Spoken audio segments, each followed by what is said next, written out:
Figures on a scale of 1 to 8, perfect copies of living people, created with a technology that was virtually unknown until recently.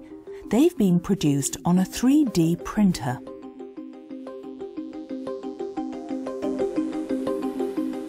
The miniatures by Karin Zander are on display in the photography department of the New York Metropolitan Museum of Modern Art.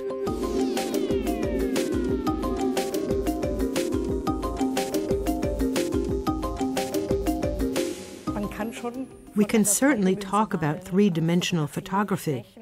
I think the term embodies the process, and that makes it fitting.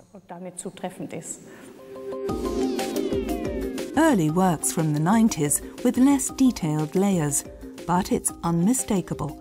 Even Karl Lagerfeld had himself printed. Even then, it was possible to scan immobile objects over a period of time. But people move, so the ideal time frame for capturing the data would be a matter of seconds.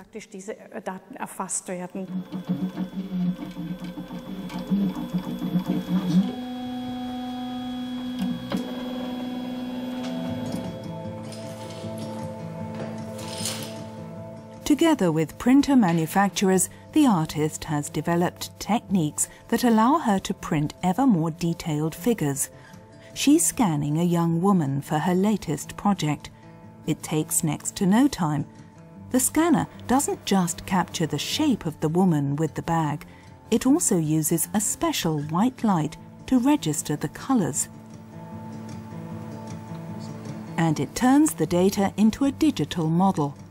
Before the miniature can be printed, Karin Zander has to process it on the computer and adjust slight errors.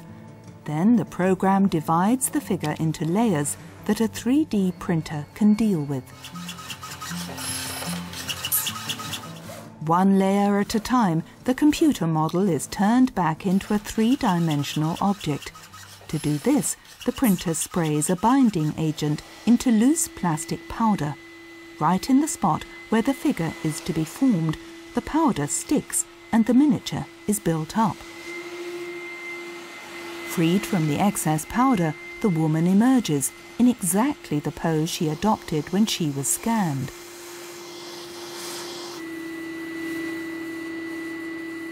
Whether they're called printed sculptures or three-dimensional photographs, the figures are fascinating.